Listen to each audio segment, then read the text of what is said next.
Atención, amigos, antes de sumergirnos en esta historia de traición y venganza, no olviden suscribirse al canal, darle me gusta a este video y dejar su comentario abajo. Su opinión es muy importante. El brindis de la desgracia. Una guerra silenciosa. Él era un titán de los mercados de Madrid, un hombre capaz de construir o destruir fortunas con una sola palabra. Ella, su esposa embarazada, era el accesorio perfecto para su vida de millones de euros. Pero en el deslumbrante corazón de la alta sociedad madrileña, rodeados de sus amigos, Ricardo Soler decidió hacer un brindis diferente. Uno que no celebraría a su futuro hijo, sino que bañaría a su esposa, Sofía, en vergüenza. Él creyó que su burla pública era la última palabra, una cruel muestra de su poder. No tenía ni idea de que aquello era solo el primer disparo en una guerra que ella ya estaba preparada para ganar. El aire en el ático valía más que la mayoría de las casas de la gente. Era una atmósfera cuidadosamente filtrada, con aire acondicionado, que olía ligeramente a jazmines y a dinero antiguo. Desde el piso 68, sobre el Parque del Retiro, las luces de la ciudad se extendían como un manto de diamantes dispersos, un reino sobre el que Ricardo Soler presidía. Esta noche, sin embargo, la vista no ofrecía consuelo a Sofía. Se sentía menos como un reino y más como una prisión exquisitamente amueblada. Sofía Soler pasó una mano por el suave y firme bulto de su vientre. 7 meses. 7 meses llevando al heredero del imperio Soler, una dinastía construida sobre adquisiciones despiadadas y la intuición casi aterradora de Ricardo para los caprichos del mercado. Su propia intuición gritaba ahora, una alarma silenciosa y frenética que había estado sonando durante meses. Observó a su esposo al otro lado del mármol de su sala de estar. Vestido con un traje a medida de diseñador, Ricardo era el retrato de la perfección masculina. Pelo oscuro, una mandíbula que podía cortar el cristal y ojos del color de un mar tormentoso. Hablaba por teléfono, una mano gesticulando con desdén mientras caminaba. No la había mirado realmente en todo el día. No una mirada de verdad, de todos modos. Había echado un vistazo en su dirección, sus ojos escaneando su vestido de maternidad ajustado. Una parte de él, con una expresión indescifrable. No era la mirada adoradora de un esposo emocionado por ser padre. Era la revisión crítica de un coleccionista de arte, evaluando si una pieza todavía pertenecía a su colección. «No, Marcos, eso es inaceptable», espetó a su teléfono. «Liquida la posición. Todo. No me importa si provoca una caída. Que caiga. Lo volveremos a comprar en el fondo. Esa es una orden». Terminó la llamada sin despedirse. El silencio que siguió se sintió más pesado que el ruido. Finalmente, se volvió hacia Sofía, su enfoque agudo e inquietante. «¿Está listo el coche?», preguntó. Su voz era cortante, desprovista de calidez. «Ha estado esperando abajo durante 10 minutos, Ricardo», respondió Sofía, su propia voz suave pero con una fuerza tensa que él siempre parecía pasar por alto. Había aprendido a ser un lago en calma que reflejaba sus estados de ánimo, mientras sus propias corrientes fluían profundas y ocultas. «Bien». Se ajustó los puños de la camisa, un tic nervioso que tenía cuando estaba a punto de cerrar un trato masivo, o de mentir. Era un excelente mentiroso. «¿Sabes lo importante que es esta noche? Los Herrera son dinero de tradición. Necesitan ver estabilidad. Unidad». El corazón de Sofía dio un doloroso vuelco. Unidad. La palabra era una broma amarga. Unidad era los dos asistiendo a galas benéficas, sus manos entrelazadas para las cámaras, mientras su otra mano enviaba mensajes a alguien más debajo de la mesa. Unidad era ella supervisando las reformas de la habitación del bebé, mientras él trabajaba hasta tarde. El aroma de un perfume extraño y caro aferrándose a su abrigo cuando finalmente regresaba a casa. El perfume no era el suyo. Ella usaba un perfume suave y fresco. Este otro aroma era algo más agudo, más agresivo, algo como la orquídea negra. «Lo sé», dijo ella, forzando una pequeña sonrisa. «Me portaré lo mejor posible». Un atisbo de algo, molestia, alivio, cruzó su rostro. La prefería así, dócil, hermosa y silenciosa. Se acercó, colocando una mano sobre su vientre. El gesto pretendía parecer tierno, una actuación para una audiencia invisible. Pero su toque era frío, posesivo. Se sentía como si estuviera reclamando la propiedad del bebé, no conectando con él.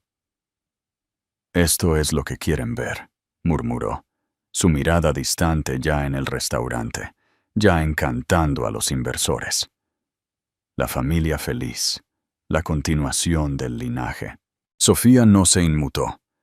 Había pasado los últimos 5 años de su matrimonio dominando el arte de la quietud. Había crecido en una cómoda familia de clase media alta en Sevilla. Su padre, un arquitecto respetado. Su madre, una profesora de historia. Su mundo era de estabilidad amorosa y curiosidad intelectual. Casarse con Ricardo había sido como ser catapultada a otra dimensión, un mundo de deslumbrante riqueza, jets privados y traicioneras corrientes sociales. Ella había estado enamorada, verdadera y profundamente, del hombre encantador y ambicioso que la había cortejado sin descanso. Pero el hombre con el que se había casado había sido reemplazado lentamente por este extraño frío y calculador que valoraba los precios de las acciones por encima de los sentimientos y la imagen pública por encima de la realidad privada. «El coche», dijo ella, retirando suavemente su mano de su vientre. «No deberíamos llegar tarde». Él asintió, ya dándose la vuelta, su mente de nuevo en el trato. Mientras tomaba su pequeño bolso de mano plateado, se vio reflejada en los ventanales del suelo al techo. Una mujer con un hermoso vestido, una vida preciosa creciendo dentro de ella. De pie en un palacio de cristal y acero, luciendo completa y desesperadamente sola. Pero sus ojos guardaban un secreto. No era desesperación lo que había en sus profundidades. Era determinación. Ricardo pensaba que era el amo de este universo, el que daba las órdenes. Creía que ella era solo otro hermoso activo. No tenía idea de que este activo estaba a punto de madurar, y los rendimientos serían devastadores. ¿Crees que Sofía ya tenía un plan en mente, o fue el brindis la gota que colmó el vaso? Déjame tu opinión en los comentarios. El restaurante, El Guardián, era el tipo de lugar que no tenía cartel. Si no sabías dónde estaba, se suponía que no debías estar allí. El interior era una sinfonía de tonos apagados, madera oscura y charcos de luz dorada que hacían que todos parecieran sacados de un cuadro de Goya. El aire vibraba con el murmullo bajo de gente poderosa, haciendo tratos poderosos. Su mesa era la mejor de la casa, un reservado circular con vistas al jardín privado del restaurante. Se les unieron el señor y la señora Herrera, una pareja mayor con dinero tan antiguo que era prácticamente fosilizado, y una mujer más joven a quien Ricardo presentó con demasiada naturalidad. «Y esta es Isabela Toledo», dijo, su mano revoloteando cerca de la espalda baja de ella por una fracción de segundo, demasiado tiempo. Isabela es una brillante consultora de arte que está a punto de abrir su propia galería en el barrio de Salamanca. Me ha estado asesorando en algunas nuevas adquisiciones. Isabela era deslumbrante de una manera severa y angular, que era el polo opuesto de la belleza más suave de Sofía. Llevaba un vestido negro sin espalda que se ceñía a su esbelta figura, su cabello oscuro recogido en una coleta elegante y apretada, y su lápiz labial rojo era una línea de desafío. Sonrió, pero no llegó a sus ojos fríos y evaluadores, y en el aire a su alrededor, débil pero inconfundible, estaba el aroma especiado y agudo de la orquídea negra. La sangre de Sofía se heló, pero su expresión permaneció serena. Extendió una mano. «Es un placer conocerte, Isabela. Tu galería suena emocionante». «Sofía, querida», dijo Isabela, su voz suave como la seda, pero con un tono de condescendencia. Apenas tocó los dedos de Sofía. «Ricardo me ha contado tanto sobre ti». Sus ojos se dirigieron al vientre de Sofía, y una pequeña sonrisa de complicidad apareció en sus labios. La cena comenzó. Una danza de conversación cuidadosamente coreografiada. El señor Herrera pontificaba sobre la política de tasas de interés del Banco Central, mientras su esposa Amelia hablaba de su última subasta benéfica. Ricardo estaba en su elemento, encantador, ingenioso y agudo como una navaja. Rellenó la copa de vino de Amelia, felicitó al señor Herrera por una reciente victoria comercial y hábilmente dirigió la conversación hacia las sinergias entre sus oficinas familiares. Sofía hizo su parte. Sonrió, asintió e hizo preguntas educadas sobre los nietos de los Herrera. Pero era muy consciente del drama que se desarrollaba al otro lado de la mesa. Vio cómo la rodilla de Ricardo rozaba ocasionalmente la de Isabela debajo de la mesa. Vio las miradas compartidas, las pequeñas e imperceptibles sonrisas que intercambiaban cuando pensaban que nadie los veía. Era una actuación descarada e insultante. El primer golpe público llegó durante el plato de entrada. Amelia, una mujer amable de corazón, se volvió hacia Sofía. «Debes estar tan emocionada, querida. Un bebé es una bendición tan grande. ¿Esperas un niño o una niña?» Antes de que Sofía pudiera responder, Ricardo soltó una risa corta y aguda que no era nada alegre. «Oh, solo esperamos que herede el cerebro de su padre. Dios sabe que es una lotería genética». Un breve e incómodo silencio cayó sobre la mesa. El señor Herrera se aclaró la garganta. La sonrisa de Amelia vaciló. Sofía sintió que el calor subía por sus mejillas, pero mantuvo la compostura. «Bueno, hice doble especialidad en Economía e Historia del Arte en la Universidad de Salamanca», dijo a la ligera, con voz firme.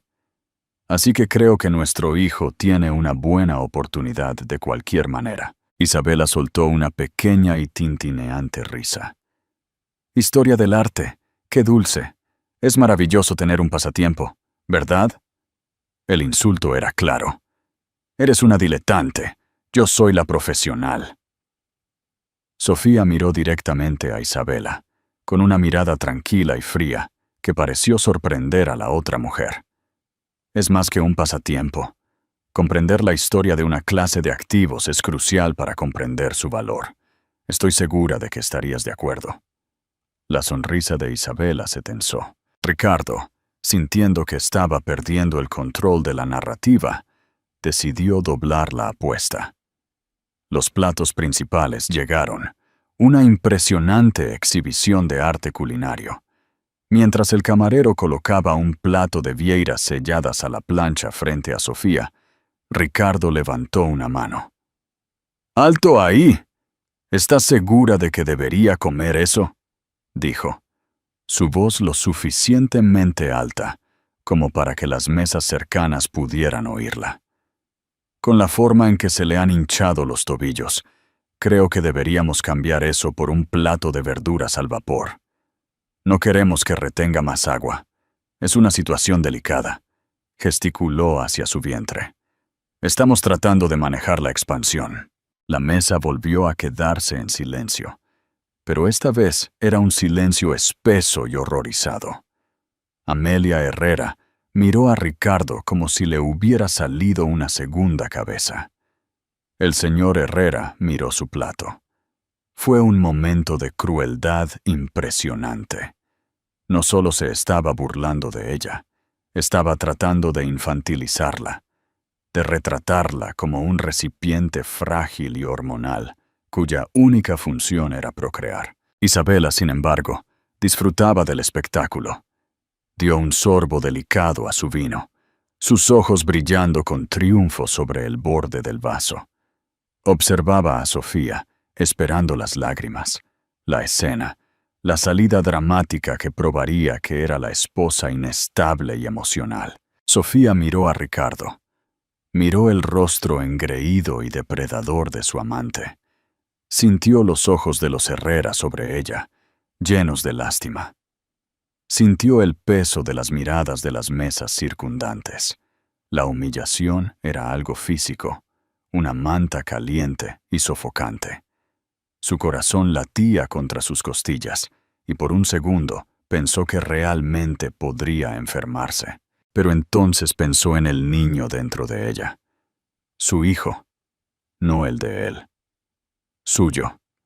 Una ola de furia pura y fría la invadió, despejando su cabeza y fortaleciendo su columna vertebral. No lloraría. No les daría la satisfacción. Colocó su servilleta deliberadamente sobre la mesa. Empujó su silla hacia atrás, el movimiento lento y elegante. Se puso de pie, una reina levantándose de un consejo de necios. Miró directamente a Ricardo, su voz no un susurro, sino una declaración clara y tranquila que cortó el murmullo del restaurante. «Tienes razón, Ricardo», dijo, su tono uniforme. «Es una situación delicada, más delicada de lo que puedes imaginar». Luego dirigió su mirada a Isabela, manteniéndola por un momento largo y escalofriante. No dijo una palabra. No tuvo que hacerlo. La mirada en su rostro era una promesa. Finalmente, se dirigió a los atónitos Herrera. «Amelia, señor Herrera, fue un placer verlos a ambos. Espero que tengan una noche encantadora». Sin otra mirada a su esposo, Sofía Soler se dio la vuelta y salió del restaurante. Sus pasos eran pausados, su espalda recta. No parecía una mujer huyendo avergonzada. Parecía una mujer en camino a la guerra. Los comensales por los que pasó se apartaron de ella como por instinto. En el silencioso y opulento comedor de El Guardián, todas y cada una de las personas sabían que acababan de presenciar no un final, no un cuento, y no iba a ser bonito. Si estuvieras en el lugar de Sofía, ¿cómo habrías reaccionado? Cuéntamelo en los comentarios. El viaje en taxi de regreso al ático fue un borrón de luces y sonidos amortiguados de la ciudad. Sofía no lloró. El tiempo para las lágrimas había pasado hacía meses, una noche de martes, cuando finalmente había encontrado lo que buscaba. Hacía tiempo que sospechaba la infidelidad de Ricardo. Estaba en los clichés. Las noches tarde, los viajes de negocios repentinos y secretos, el teléfono que siempre estaba inclinado lejos de ella. Pero fue su arrogancia lo que había sido su perdición. Él creía que ella era intelectualmente inferior a él, un hermoso adorno que había adquirido, incapaz de comprender el complejo mundo en el que él habitaba. Él la había hecho firmante del fideicomiso familiar Soler, un gesto que él pensó que demostraba su fe en ella, pero que él veía como una mera formalidad. Asumió que ella nunca miraba los extractos. Se equivocó. Su padre, el arquitecto, le había enseñado que el diablo siempre está en los detalles, en los planos. Su madre, la profesora de historia, le había enseñado que la historia es una serie de patrones, y su propia educación en economía le había enseñado a leer un balance. El romance no fue revelado por una mancha de lápiz labial, sino por una transferencia bancaria. 350.000 euros movidos de la cuenta auxiliar del fideicomiso a una LLC recién formada. Una LLC llamada Galerías Toledo. Fue un error descuidado y arrogante. Ni siquiera se había molestado en esconderlo bien, confiado en que su esposa no sabría dónde buscar ni qué estaba viendo.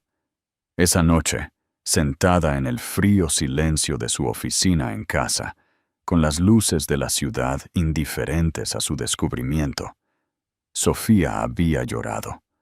Lloró por el hombre que había amado, por el matrimonio en el que había creído, por el futuro que acababa de serle robado. El dolor fue un golpe físico, dejándola sin aliento. Pero a medida que el sol comenzaba a salir, proyectando largas sombras sobre las costosas alfombras, el dolor comenzó a transformarse en algo más duro, más frío e infinitamente más poderoso. Resolución. No era solo una esposa, estaba a punto de ser madre. Su hijo no sería criado en una casa construida sobre mentiras. El legado de su hijo no sería controlado por un hombre infiel y cruel y su amante superficial. Ella no era la víctima en esta historia. Ella era la consecuencia. La primera llamada que hizo no fue a un abogado de divorcios. Fue a Carmen Casi Reyes, su mejor amiga de la universidad. Habían sido inseparables en la universidad. Dos chicas becadas navegando en un mundo de privilegios. Mientras Sofía había seguido el arte y se había casado en ese mundo, Casi había ido a la Universidad Complutense y se había convertido en una de las contadoras forenses y litigantes comerciales más temidas de Madrid. Era un tiburón que sonreía como un delfín y sentía una particular aversión por los hombres arrogantes que subestimaban a las mujeres inteligentes. «Sofía». La voz de Casi había sido cálida, pero al instante se agudizó cuando escuchó el tono de Sofía. «¿Qué pasa?» Sofía le contó todo. No lloró esta vez. Expuso los hechos, las fechas, las transferencias bancarias, las sospechas con la precisión fría de una CEO informando a su junta directiva. Hubo una larga pausa al otro lado de la línea. Luego Casi dijo: «Está bien. Lo primero que haces es nada. No dices nada. Actúas normal. Eres la esposa perfecta, amorosa, un poco ingenua. Déjalo que se sienta cómodo. Déjalo que se vuelva arrogante. Déjalo que siga cometiendo errores. Mientras tanto, voy a empezar a excavar. No solo nos vamos a divorciar de él, Sofía, lo vamos a desmantelar». Durante los siguientes 4 meses, Sofía vivió una doble vida. De día, era la plácida y embarazada señora Soler, seleccionando telas para la habitación del bebé, asistiendo a yoga prenatal y sonriendo serenamente en las funciones sociales de Ricardo. Pero por la noche, después de que él se dormía, era la agente principal de Casi. Escaneó documentos, reenvió correos electrónicos sospechosos de sus cuentas compartidas y anotó meticulosamente cada regalo caro, cada viaje de negocios, cada inconsistencia financiera. Creó un libro de contabilidad en la sombra, un registro detallado de los engaños de Ricardo. Casi, a su vez, estaba construyendo una fortaleza. Había descubierto que la LLC de Galerías Toledo era solo el principio.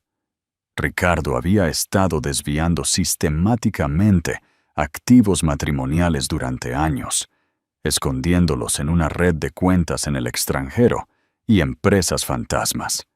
Todo en violación del acuerdo prenupcial que él mismo había obligado a Sofía a firmar. El acuerdo prenupcial era inquebrantable en su definición de propiedad conyugal, propiedad que él ahora estaba desviando ilegalmente. Estaba tratando de construir un imperio separado para él y su amante, financiado por la riqueza que él y Sofía habían acumulado juntos. La cena en El Guardián no fue el catalizador. Fue el telón que se alzaba en una obra que Sofía y Casi habían estado escribiendo durante meses. La humillación pública no fue una derrota. Fue un regalo. Estableció el carácter de Ricardo para que todos lo vieran. Lo convirtió en el villano de una narrativa que estaban a punto de controlar. Nadie podría acusar ahora a Sofía de ser una esposa amargada y codiciosa. Ella era la mujer agraviada, la futura madre embarazada públicamente avergonzada por su poderoso esposo.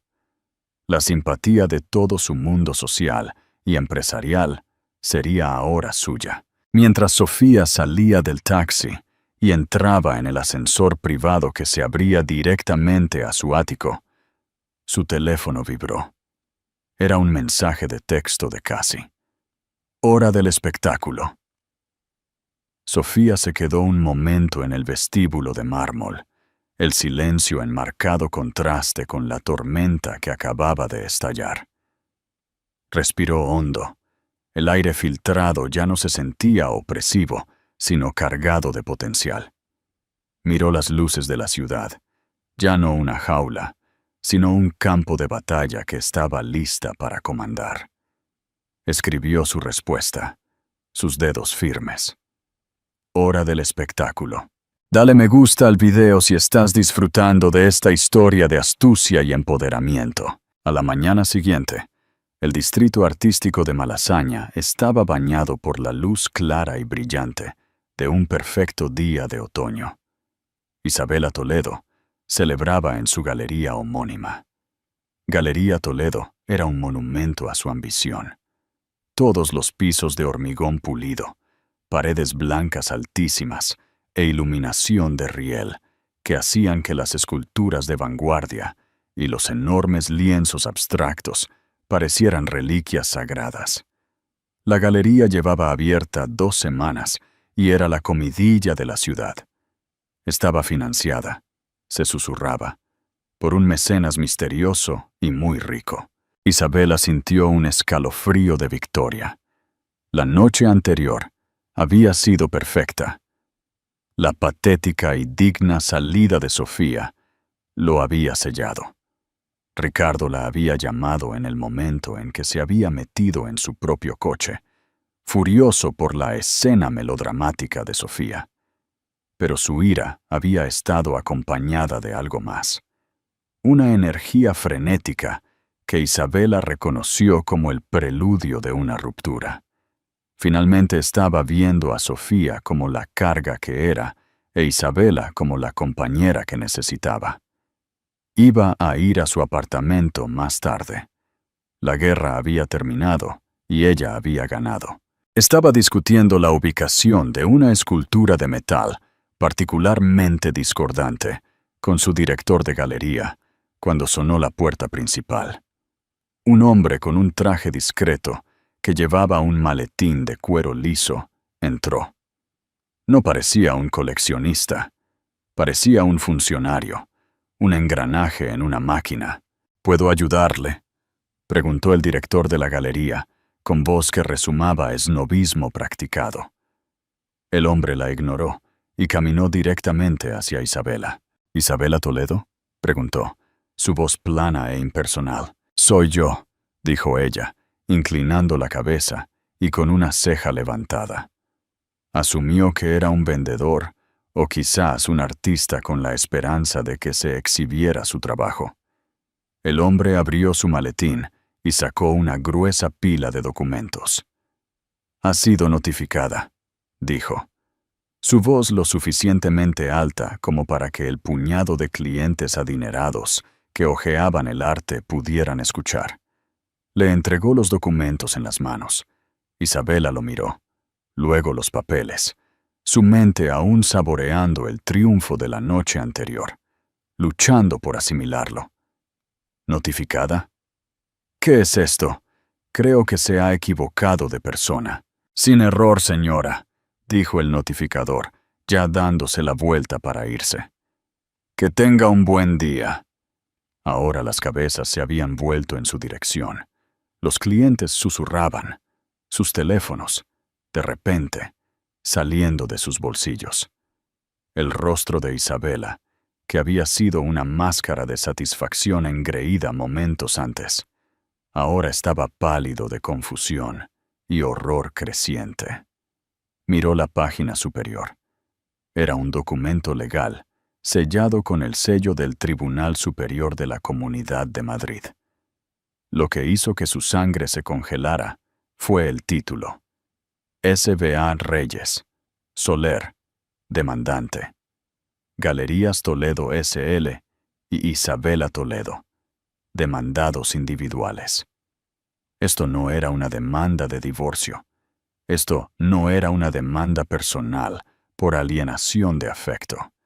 Esto era algo mucho más sofisticado, mucho más peligroso. Con las manos temblorosas, hojeó las páginas.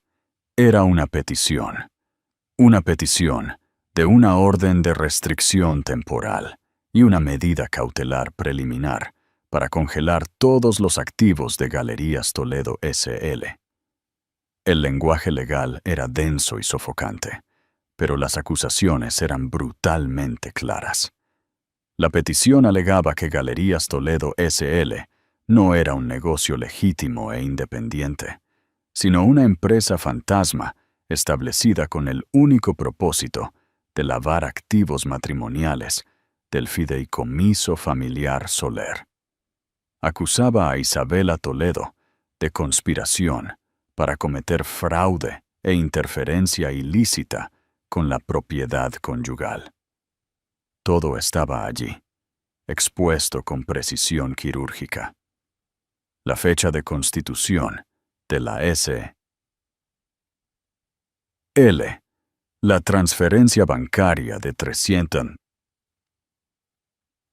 euros del fideicomiso a la cuenta bancaria de la S.L., transferencias posteriores por un total de más de 2 millones de euros detalladas meticulosamente con fechas y cantidades.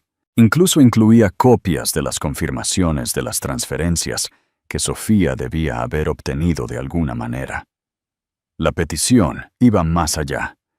Incluía una declaración jurada de un tasador de arte forense respetado, que atestiguaba que el inventario inicial de la galería, los mismos cuadros que colgaban en sus paredes, habían sido comprados no por la S.L., sino con una tarjeta de crédito personal a nombre de Ricardo Soler, y por lo tanto también se consideraban propiedad conyugal. Fue una obra maestra de violencia legal. La demanda no trataba de emociones, se trataba de dinero. No estaba dirigida a ella como amante, estaba dirigida a ella como criminal coconspiradora. La orden de restricción temporal, si se concedía, significaría que no podría vender ni una sola obra de arte. No podría pagar a su personal. No podría pagar el alquiler de su absurdamente caro espacio de galería. Todo su negocio, toda su identidad, toda su victoria, se congelarían. Su teléfono zumbó en su bolsillo. Era Ricardo. Lo ignoró. Su mundo se estaba inclinando sobre su eje. Los susurros de los clientes se hicieron más fuertes. Uno de ellos, un coleccionista prominente al que había estado tratando de cortejar durante semanas, La miró con absoluto desdén y salió de la galería. Isabela tropezó hacia atrás, los papeles temblando en su mano, y se hundió en un banco minimalista ridículamente incómodo. El triunfo frío y engreído de las últimas 12 horas se evaporó, reemplazado por la gélida punzada de pánico puro. Miró a su hermosa galería, su reino. Ya no se sentía como un trofeo, se sentía como una trampa, y ella era la que acababa de ser notificada. El primer disparo había sido disparado, no al rey, sino a su reina en espera, y fue un impacto directo. ¡Qué giro tan inesperado, ¿verdad? ¿Creíste que Isabela saldría impune? ¡Coméntalo! Takebe. La explosión llegó como Sofía sabía que lo haría, a las 2:17 p.m. Las puertas del ascensor privado se abrieron con un violento silbido y Ricardo irrumpió en el ático. Su rostro era una nube de tormenta, su traje perfectamente hecho, a medida arrugado como si lo hubiera estado arrancando. Blandió su teléfono como un arma. ¿Qué demonios es esto, Sofía?, rugió, su voz haciendo eco en la cavernosa habitación. ¿Qué diablos hiciste? Sofía estaba sentada tranquilamente en uno de los sofás blancos, leyendo un libro sobre el sueño infantil. Se había vestido para esta confrontación deliberadamente, un simple suéter de cachemira y leggings de maternidad cómodos. Parecía suave, hogareña y completamente imperturbable. Lentamente colocó un marcapáginas en su libro. Lo dejó y lo miró. La mujer tímida y complaciente que había humillado la noche anterior se había ido. En su lugar había una extraña con ojos tan tranquilos y fríos como un glaciar. «Supongo que te refieres a la demanda», dijo, con voz uniforme. «Realmente deberías ser más específico, Ricardo. Tienes tantos fuegos encendidos que es difícil seguir el rastro». Su mandíbula trabajaba, una vena latiendo en su sien. «No juegues conmigo.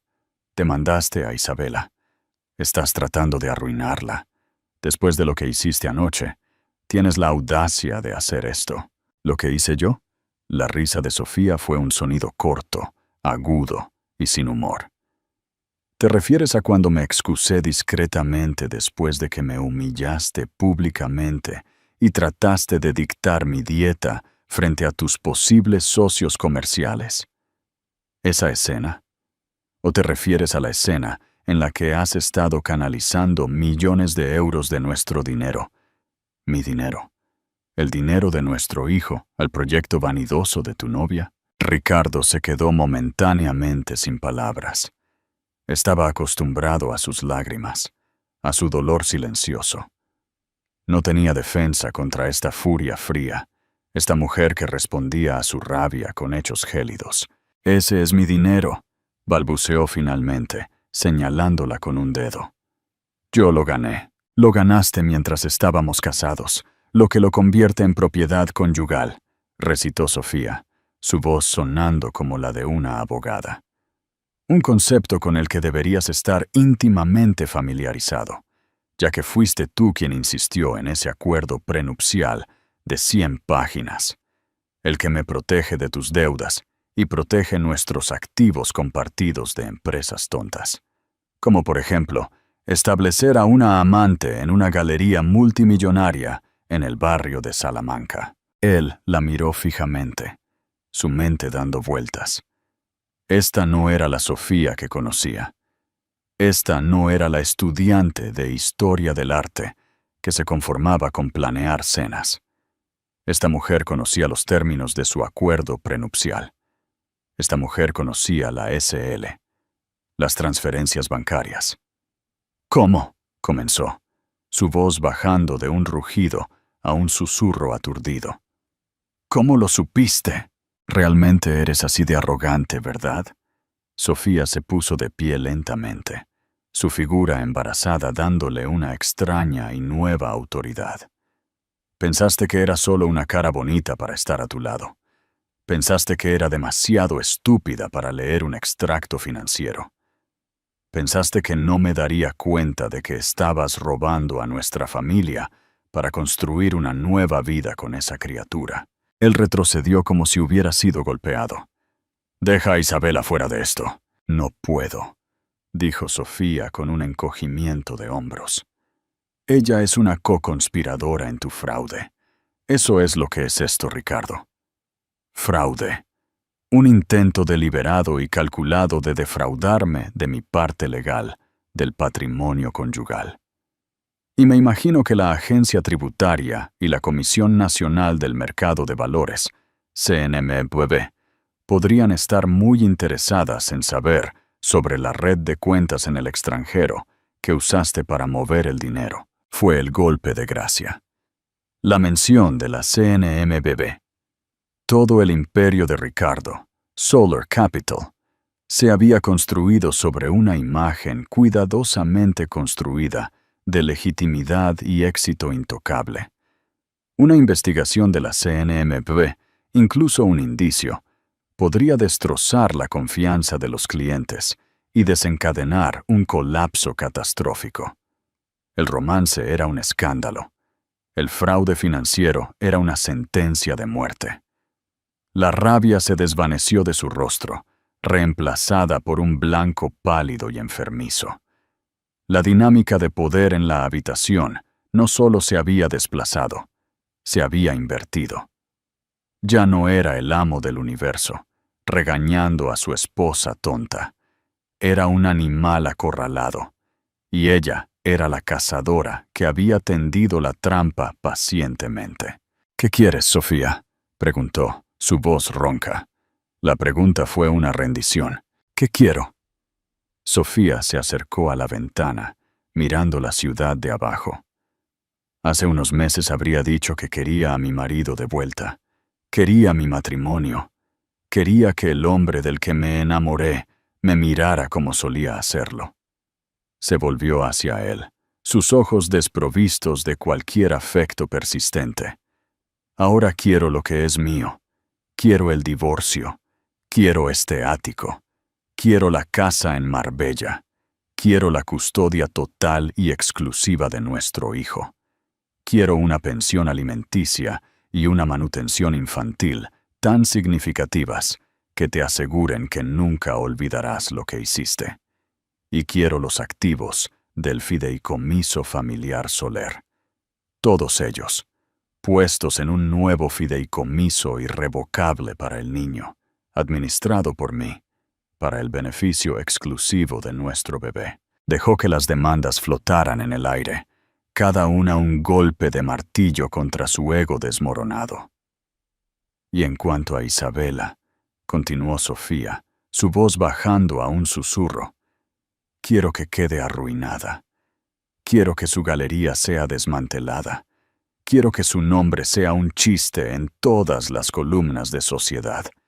Quiero que entienda lo que sucede cuando intentas construir tu futuro sobre las ruinas de la familia de otra mujer». Ricardo se hundió en el sofá que Sofía acababa de desocupar, con la cabeza entre las manos. Era un hombre que resolvía problemas con dinero y poder, pero por primera vez en su vida, se enfrentaba a un problema que su dinero y poder habían creado, y que ahora amenazaba con consumirlo por completo. «No puedes hacer esto», murmuró, derrotado. Sofía le dio una última mirada despectiva. «Puedo, y lo haré. Deberías llamar a tu abogado, Ricardo. Lo vas a necesitar». «Mi abogada», añadió con una sonrisa fina y aguda, «ya está en marcha». Se dio la vuelta y caminó hacia la suite principal, dejándolo solo en la vasta y silenciosa sala de estar. El rey había sido jaque mate en su propio castillo. Las consecuencias acababan de comenzar, y estaba claro que Sofía Soler estaba preparada para quemar todo su reino, hasta los cimientos, para proteger el suyo propio. En el enrarecido mundo de la élite madrileña, el escándalo viaja más rápido que la luz. La noticia de la demanda contra Galería Toledo no fue solo un chisme.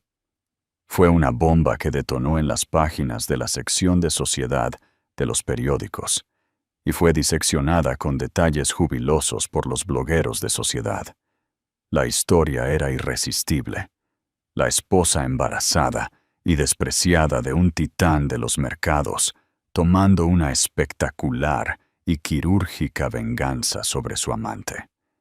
Y Sofía, guiada por el astuto consejo de Cassie, interpretó su papel a la perfección. Fue fotografiada saliendo de la consulta de su obstetra en el Paseo de la Castellana, con aspecto pálido pero resuelto, una mano protectora sobre su vientre.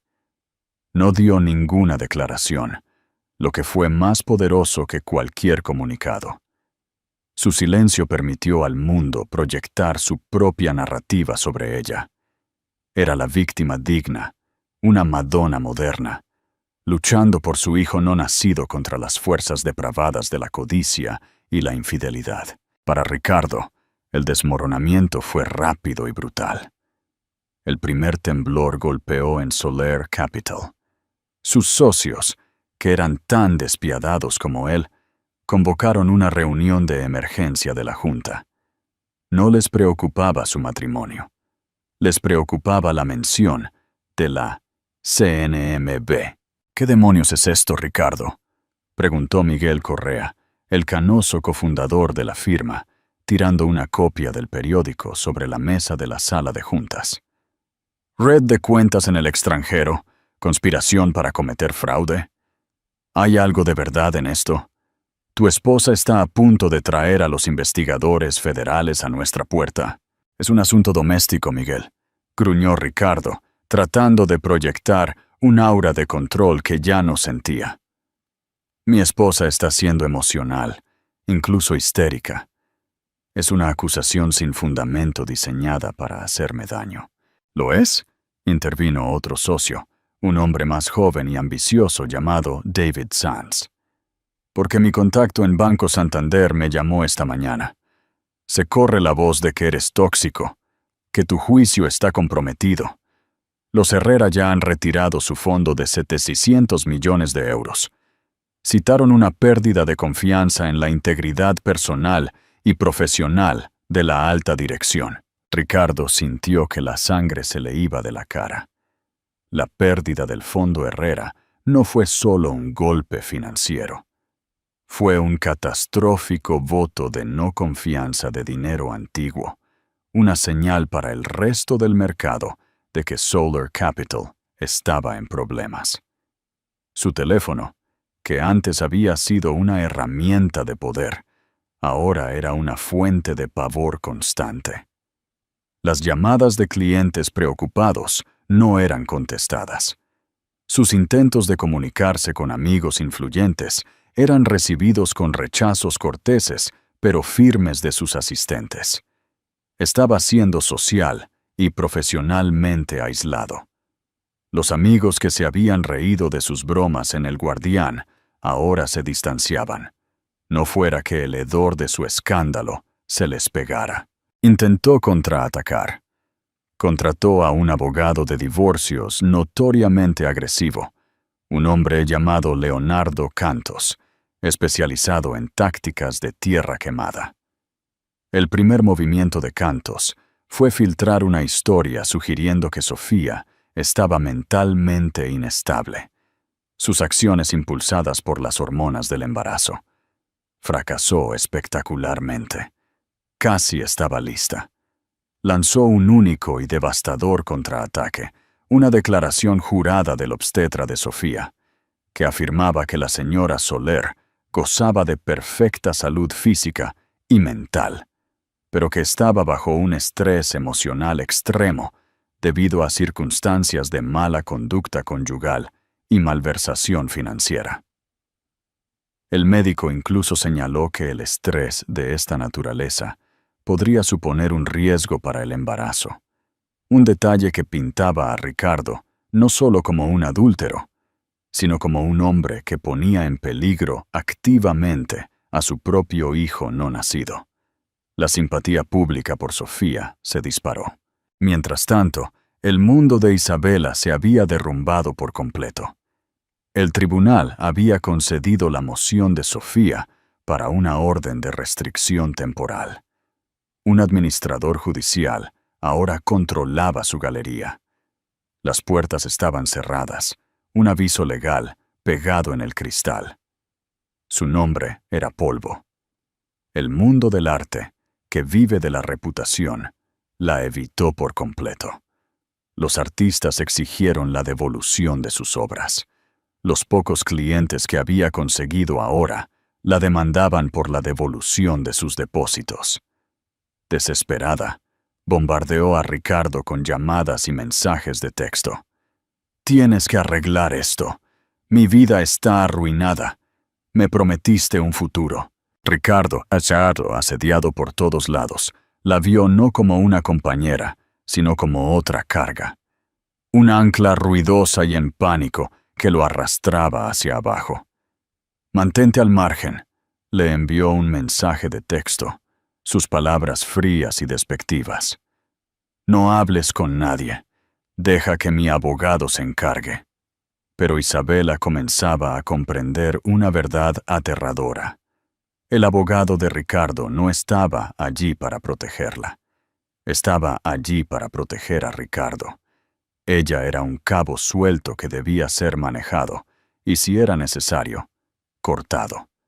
El glamuroso sueño de ser la señora Ricardo Soler se había disuelto en una pesadilla de honorarios legales, deshonra pública y abandono total. Estaba sola, atrapada en los escombros de la vida que él le había prometido. El desmoronamiento también estaba ocurriendo a un nivel más personal. Sofía, como parte de la presentación legal inicial, había obtenido una orden ex parte que le otorgaba la ocupación exclusiva temporal del ático. Una tarde, Ricardo llegó para encontrar las cerraduras cambiadas.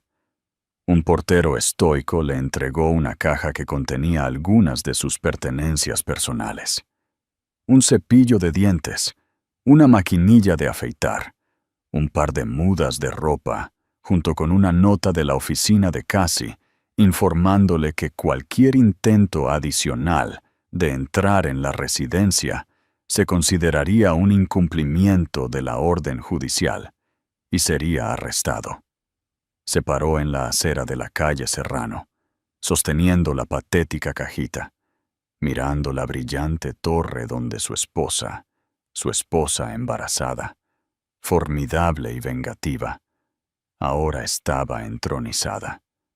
Había perdido su hogar, su cliente más grande, el respeto de sus compañeros y el control de la narrativa. El mundo que había construido con tanta precisión despiadada se estaba resquebrajando y desmoronando a su alrededor, todo porque había cometido el fatal y arrogante error de subestimar a la mujer a la que una vez había prometido amar y cuidar. La guerra estaba lejos de terminar, pero él estaba perdiendo en todos los frentes. ¿Crees que Ricardo merecía esto? ¿O Sofía fue demasiado lejos? Comparte tu punto de vista en los comentarios. La primera audiencia preliminar se celebró en un juzgado estéril e impersonal que se sentía a un mundo de distancia de la opulencia de la vida de Ricardo. No estaba abierta a la prensa, pero lo que estaba en juego era astronómico. Sofía estaba allí, flanqueada por casi reyes, su semblante tranquilo y sereno. Llevaba un sencillo vestido de maternidad azul marino, la imagen de la fuerza tranquila. Ricardo se sentó en la mesa opuesta, con su abogado, Leonardo Cantos, con aspecto demacrado y abatido. La audiencia era para que el juez decidiera si emitir una medida cautelar preliminar, lo que mantendría los activos de Galería Toledo congelados durante la duración del caso. Cantos argumentó apasionadamente que la demanda era una acción frívola y vengativa de una esposa despechada. Su señoría, este es un caso clásico de una disputa matrimonial que se desborda en una demanda comercial sin fundamento, vociferó Cantos, su voz llenando la sala. La señora Soler está usando este tribunal para acosar a la señora Toledo como un sustituto de su ira hacia mi cliente. Casi se puso de pie, su presencia aguda y concentrada. Su señoría, con todo el debido respeto por el talento dramático del señor Cantos, esto no es una disputa matrimonial. Este es un caso de fraude. Tenemos transferencias bancarias. Tenemos extractos de tarjetas de crédito.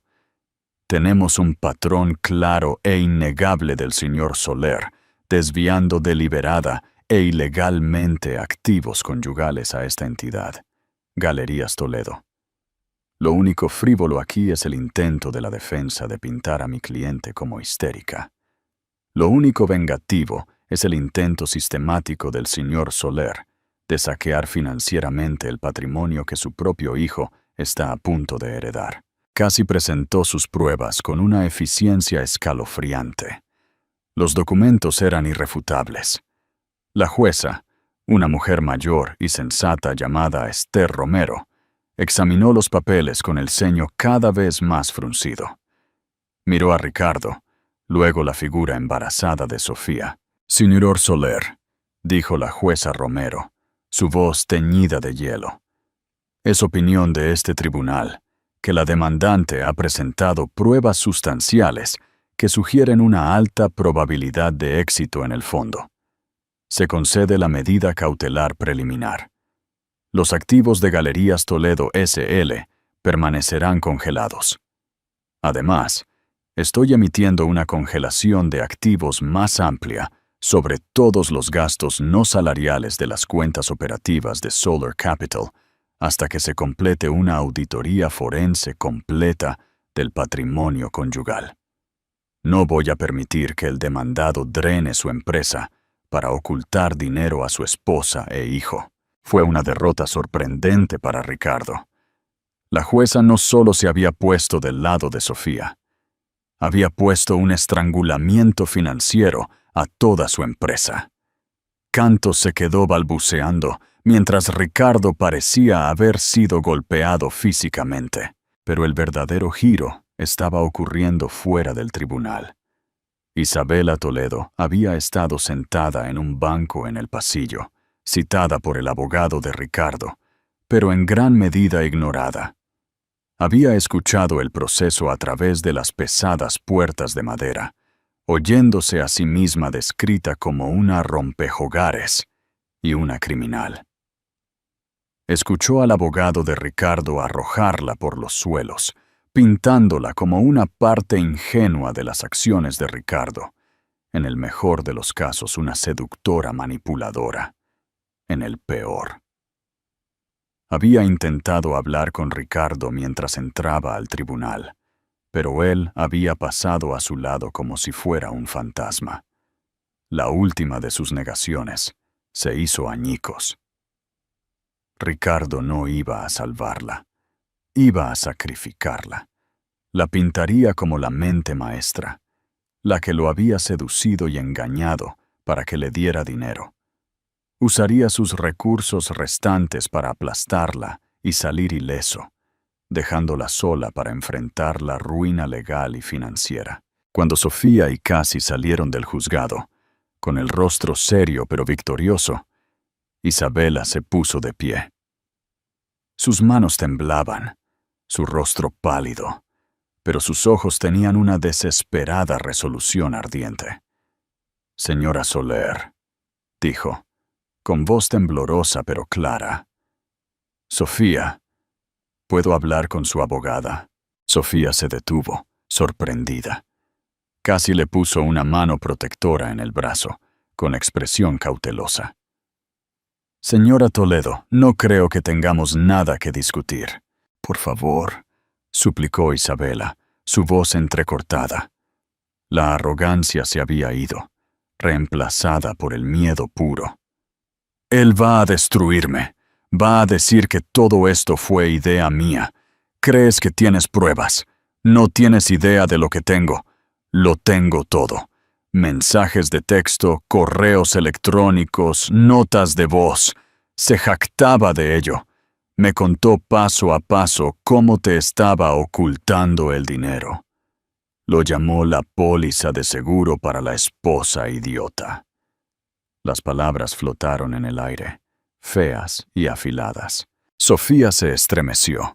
La crueldad de la frase una herida fresca. Los ojos de Cassie, sin embargo, brillaron con un brillo depredador, un testigo cooperante desde el campo enemigo. Esto era un regalo de los dioses del litigio. Me dijo que te iba a dejar después de que naciera el bebé, continuó Isabela, las lágrimas ahora corriendo por su rostro.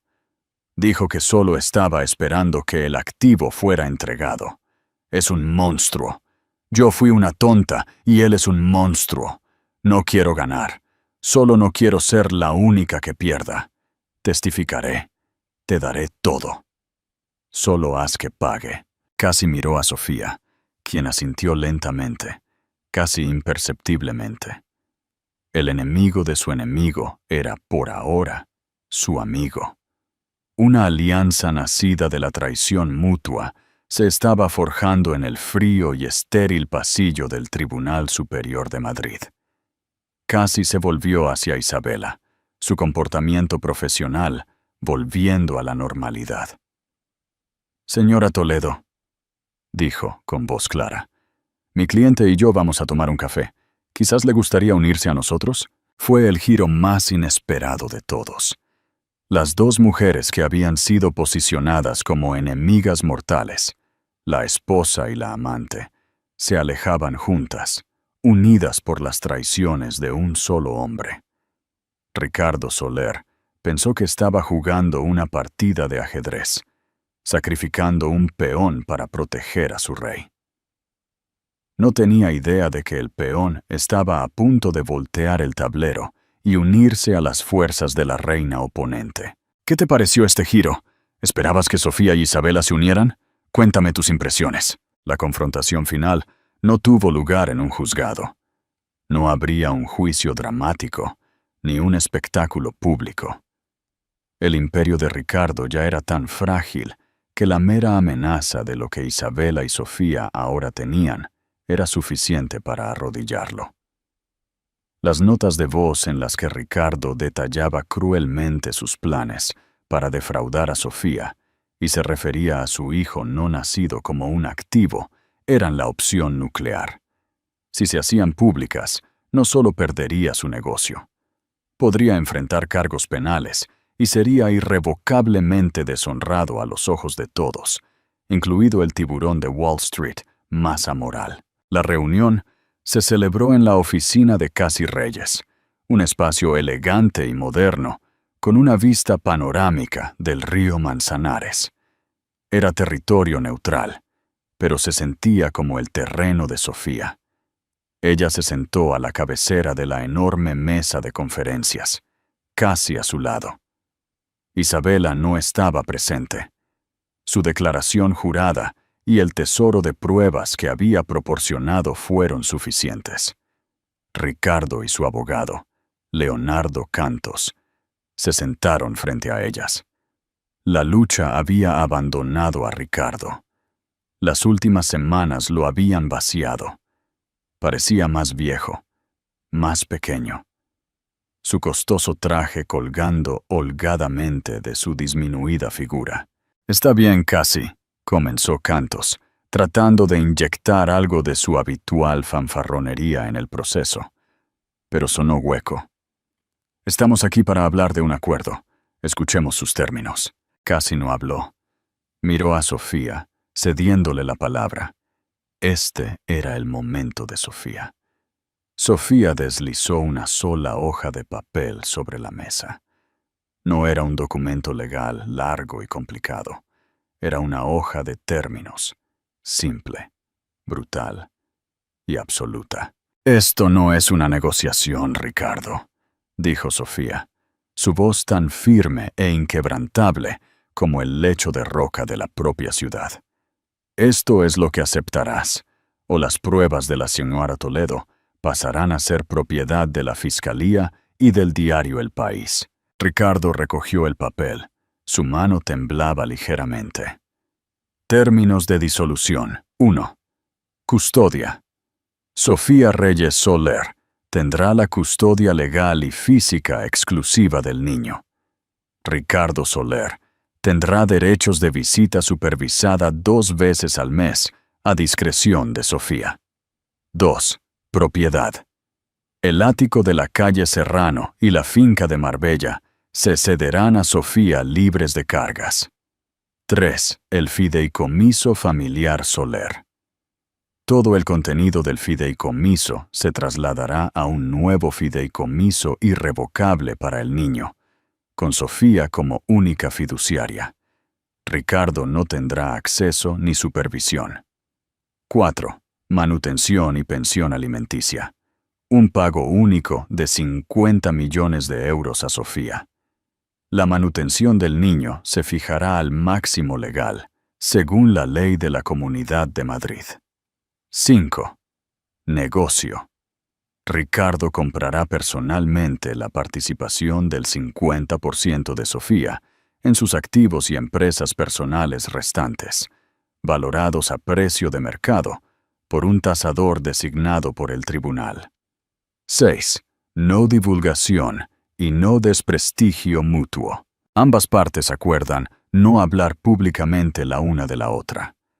Sin embargo, esta cláusula se anulará para Sofía si Ricardo incumple cualquier parte de este acuerdo. Cantos leyó los términos y soltó un silbido bajo.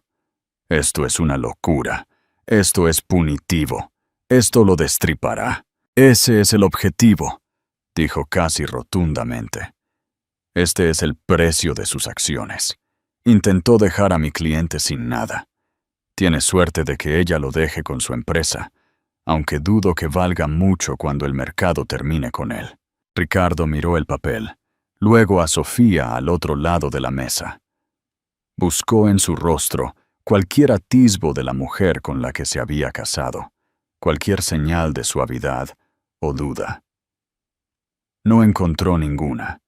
Estaba mirando a una extraña, una mujer forjada en el fuego de su propia creación. «Sofía, por favor», susurró, la última súplica patética de un rey destronado. «No queda nada que decir, Ricardo», respondió ella, su voz desprovista de odio o ira. Era peor. Era indiferencia. «Tú hiciste esto. Te burlaste de mí cuando estaba más vulnerable. Intentaste robar el futuro de nuestro hijo por una mujer a la que abandonaste en cuanto se volvió inconveniente. Llamaste a tu propio bebé un activo. Esto no es un castigo. Es una rendición de cuentas. Es la factura de tus elecciones». Se puso de pie, su embarazo prominente, un símbolo del futuro que él había perdido. «Firma los papeles, Ricardo. Es la última decisión que tomarás en nuestra vida juntos». Con eso, ella y Cassie salieron de la sala de conferencias, dejando a Ricardo mirando el documento que codificaba su derrota total y completa. ¿Qué piensas del final? ¿Fue justo el desenlace para Ricardo?